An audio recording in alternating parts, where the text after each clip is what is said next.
Hi everybody, welcome. Thanks for joining me today. I'm back from Australia. It was very fun, a great experience. I really enjoyed my time there. In fact, I was able to teach several classes using the Cutie frame and a domestic machine.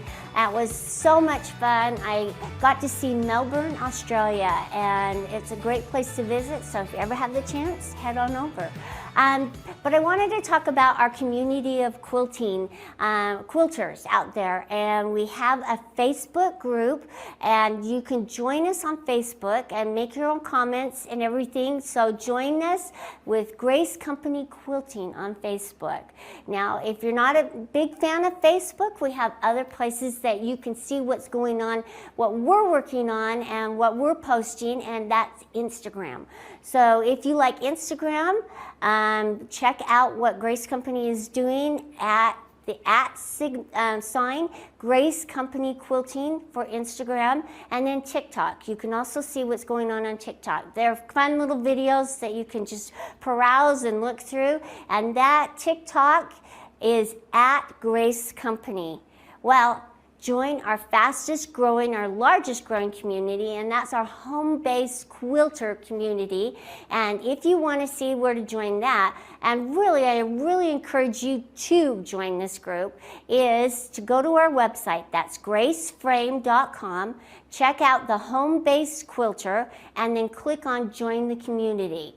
Once you click on that, it asks you to join the group, so click on and join the group, and they are just a fabulous group of quilters that will help you with your tips, tricks, and it's places that you can post your stories, what you're working on, and it's a big community right now and ever growing. So please join us on our community and help us grow and become even larger. Okay, based on your comments last week, it was a great opportunity for me to answer some of the questions that you had, and you were a little disappointed that I already had the quilt. It's a big quilt on the frame, so I'm going to show you how I placed it on the frame and how I made the adjustments. So let me talk about what I did to make it a little easier for me to transport it to the frame. So I laid out my backing. I made my backing nice and smooth. Now, if you cannot get down on the ground, or if you don't have space, you could use a table or a bed. And you just lay out your backing, but mark your center. So I marked my center on my backing, and I pinned my leader cloth to it. And the reason I pinned my leader cloth to it is that leader is that little extra extension, because I want to quilt all the way to the edge of my quilt top. I want to have that, and I didn't really think I had enough backing to accommodate that, so that's when I'm using the leader. Now, you don't necessarily need to use a leader cloth. However, I would encourage you to start using it. And you'll think, oh, it's bulky, it has this big tube in it, and the reason it does is it makes it easier for you to start rolling. And also with the leader, like I said, it gives you that little extra that you need so that you can quilt all the way to the edge of your quilt. So let me show you how I turn it on. So I put my backing out and I laid it nice and flat. I marked my center. Well, what do you do with the batting? The batting gets really sticky and it sticks to it. So I rolled up my batting in a roll, okay? And I marked my center on my top and the bottom of my batting. I took the roll and put it onto my backing and unrolled it on top, making sure that I didn't have any wrinkles. If you unroll it, it's easier to unroll it than unfold it. I found that folding it makes it a little awkward. So roll it up, and if you want to use those swimming tubes to roll it up and then unroll it on, great idea. They're just really big and nice. Okay, then I did the same thing with my top. But notice I put my top down just a little bit further down on my batting. So you're always making your batting and backing wider and longer to accommodate all that shrinkage that you're going to get when you're quilting. Now, a lot of us think, oh man, I'll just make my backing and my batting and my top all the same size. Can't do that. We learned that a long time ago when we were making hand quilting frames, that it's the backing that absorbs all that quilting, and whatever you're quilting, even you're hand quilting, you're sewing, there is fabric shrinkage. And we have to accommodate for that, and that's why we make the backing and the backing wider and longer. Okay, so to bring it up to the frame, what I did is, you'll notice that this is a big quilt. It's a really big quilt to handle. So I rolled it up, and I put it lengthwise rather than widthwise, because it was just easier for me to move across it and accommodate. So I brought it over to the frame. So notice it's big long quilt. I rolled it all up, brought it over to the frame, and now I have positioned. If you have channel locks, this is a good time to use your channel locks to lock your machine. And I'm like to quilt left to right. That's how we read, that's how we write, and that's how our brains kind of work. So I positioned it to the left, and I kind of locked it into place. So what I'm going to do is I'm just going to pull the leader through the arm of the machine. My foot is up, and I'm just going to pull it across. And with my machine positioned all the way to the left, I know I want to just a little bit. I have positioned it. I want to move it forward as far as I can. All right, and now, if you will, kind of work with just this little section. So I want to be able to quilt all the way to the top. So I'm just going to work with my machine. Hold it right here. I'm going to use my hip right here to hold it into place so that I could work on making my adjustments. And notice I'm just working across here. And I want to be able just to quilt this little border here. Okay, that's what I'm going to, maybe these first two borders, that's enough that I need. And if I'm moving it back and forth, okay, that's good enough. I might be able to even quilt the third border, but I'm not going to count on that. I want to quilt this border right here and this one. That's what will fit within the throat space of my machine. Now, if I had a longer arm machine, yes, I would be able to extend this part of my frame and quilt a larger area, but I don't. So I'm going to work with what I have, and yeah, that's just fine. Okay, so notice how I've pinned it. I've pinned it straight across. You don't want to pin it like this because you want your clamps to easily slide over onto your, what we call our take-up rail. So I have positioned this just right so I can get all the way to the edge, and I feel like I can move it to the back.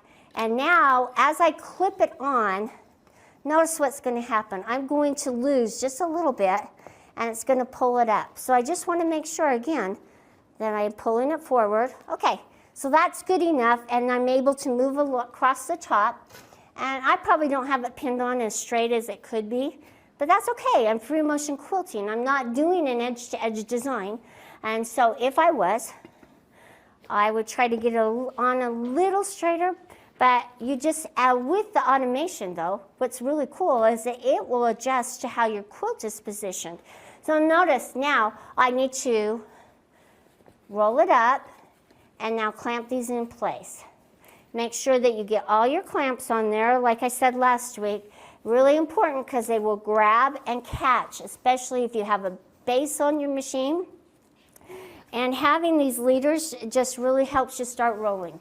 Now these straps are adjustable to adjust for the size of your quilt. All right, so notice now I have it on. And see, it's pretty smooth, but now I want to take up the bulk of this. So what I'm going to start doing is I started my roll, and I'm just going to roll it up. And sometimes I will even put it up here across the top of my handles just to kind of help me as I'm quilting. If you'll do that, just use what you have, and you're going to be good to go. And you'll notice that it's a little sloppy on this side, but as I start quilting and going across, it'll get a little less sloppy. Okay, so now I'm to the point where I want it to kind of pull down this direction. So I'm going to put my front clamps on. I'm going to make sure that the Cutie name is so I can read it. I don't want to put it on upside down because I don't want to take it on and off. Okay, I want to show you my little trick for taking these off, all right? If you'll use your thumb as leverage, okay? If you'll position your thumbs right here on the pole and pull up on each side, you can pull those off real easily. So that's my little trick to pulling these, because they do clamp kind of hard. So if you're having a hard time, use your thumbs as leverage and just pull up, just like that. And it'll make it a lot easier for you. So now I've positioned that on there. I have this little thread that's bugging me. And I'm just going to put my other one on. Okay. All right. Now I'm just going to make sure that these are all clamped into place. And that's how I put the quilt on the Cutie frame to sew my first little section. I've adjusted my straps so that they're going to hold the backing up out of the way and give me enough room, but they're tight enough to just hold this bulk up. Now you can see that if I left the straps dangling, what would happen is they will catch on your machine or your carriage or your frame. And please make sure that you're using the straps like they're intended. There is a little piece on the strap right here. That is to hold your excess of your elastic. Now, I don't know how many of you have sewed your elastic onto the back of your quilt as you're moving it and you've had to unpick it. Well, these are intended to help you manage that excess. So if you'll put it forward like this, okay, and you'll slide it through, and then this little extra like this, okay? If you'll do that, you won't sew them in there. Every show we go to, because we get a little sloppy and a little lazy, we don't manage our fabric straps, and no kidding, I have to unpick the elastic from it. So please use the elastic straps and that little piece how it was intended. Okay, so we're ready to go. Okay, so last week, I showed you how to mark the quilt. Well, notice I've repositioned it and it's a little different placement, so I'm just going to raise my tape up just a little bit so I'm not going to hit it and to accommodate. But really, I do have an established area that I can reach and it's all the way. But notice it's kind of at an angle, so I want to make sure that I can reach it. So let's move it across the quilt and see, make sure that I can reach this whole area all the way across. Now, all my stuff that I've used to catch it, but I'm able to at least quilt this little top border and this little inside border. So that's what I wanted to do, and I'll move this down so I don't hit the side rail. Okay, so now I've marked, okay, and now I've put my quilt on. Make sure you're doing those things and you'll have a much better experience. The other thing that you wanted to know, you wanted to see how I was making my designs and what I was doing. And so let's talk about that. All right, so I love our True Cut rulers. And the reason is they have the holes in them and they sit flat on the surface of your quilt, and you can really hold them into place.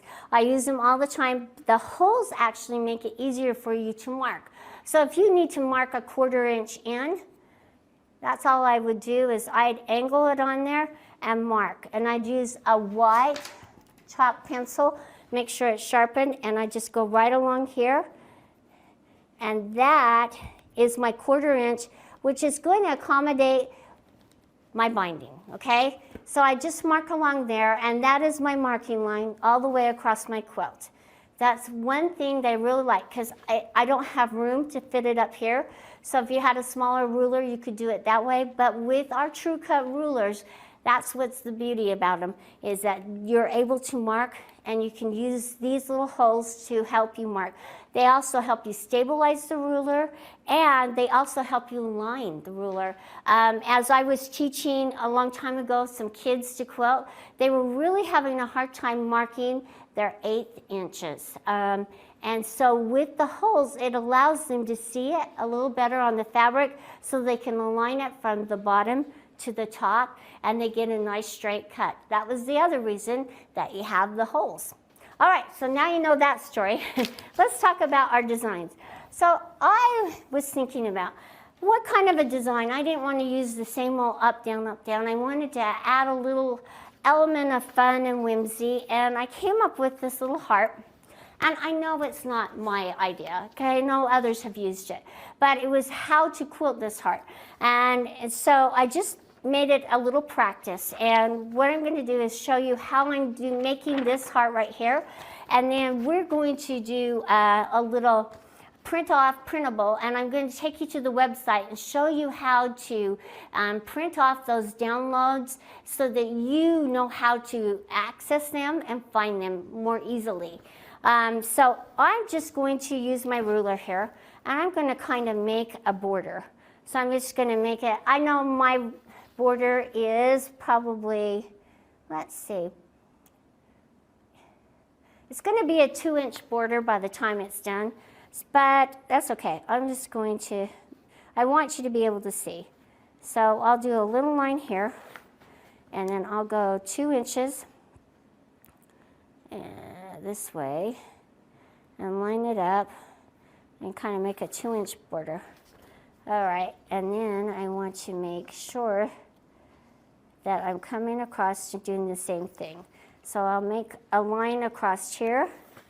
It's a little harder to do when you are on air, but that's okay. That's what we're here for. All right, so let me get rid of this line here, and there's my border. And it's not bad. Okay, so there's my border. I hope you can see that. All right, right there. All right, so I kind of want to know where my center is, so I'm just going to mark, because it kind of helps me have an idea of where I want to start and stop. So in this one, I want to make sure that I'm making them as close to even in size as possible. So I just kind of want to make my squares, and once I've just made a couple of them, just make sure that they're pretty close to even. All right, and I know this is a really rough drawing, but this will really help you when it comes to starting your quilt, and it will translate really well. So we're going to draw it on the quilt as well, but I wanted to show you how I did it. So for this one and this one, they're going to be upside down. So I'm going to start in the center right here, okay? That's my mark, and this is my mark on my corner. All right, so I'm going to come around, start here at the center at this point. I'm going to come around, and I'm going to stop. I come back around. That kind of gives me my little ribbon design. Then I'm going to do the same thing. I'm going to come back around, and then I'm going to stop, come back around there. So as I hit that place, I want to come back this direction and hit this point here, okay? So I'm going to hit this point here, and I'm going to come around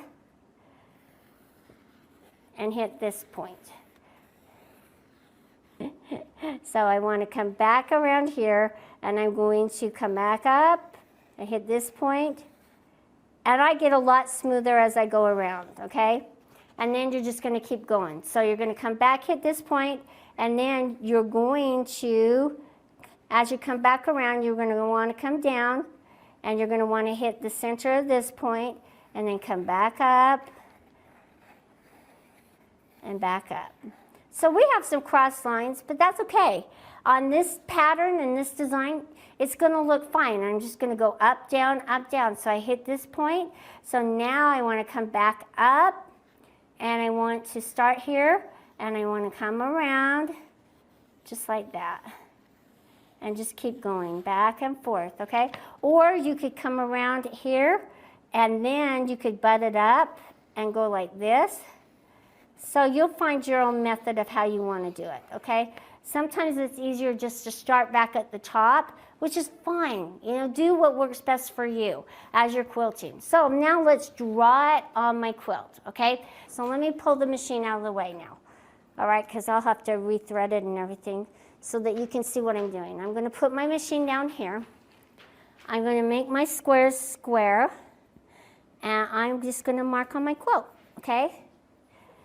And you could do it all the way across. You could measure using your ruler to make sure you get them nice and exact and even. Sometimes the fun of it is just The little inconsistencies, I really think highlight it a little more, but if you are one of those people that have to have it nice and exact, make sure that you're making your marks, okay?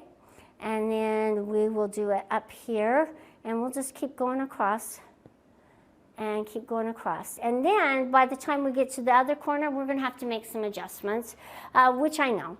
But if you keep it as consistent as possible, you won't have any problems. So now I'm just gonna draw on this so that I have an idea of the direction I'm gonna go. It's just another way for me to use my muscle memory. I'm gonna come back and around like this, and I wanna come in and make my hook a little bit more. And now I'm just gonna come down here, and I'm going to go up and around, do my corner. I wanna make sure that when I do my corner design, that I don't go past where my binding's gonna be. Otherwise, it's gonna be in there, and hopefully it's going to look really nice. So as I come down, I can come back up here, and then go around, and then go around, and then I wanna come back up here, and I can just go around and around. And notice I didn't hit my center mark very well on that one, so I'm just going to practice that. Okay, so let's give it a try. I'm using the machine and the foot pedal. Let me get it threaded and ready to go. You can always ask me questions. I'm always here and available for you. I want to help you learn quilting. And you know, my email is just an email away. And it's Karla with a K, Karla @graceframe.com. Please send me your questions.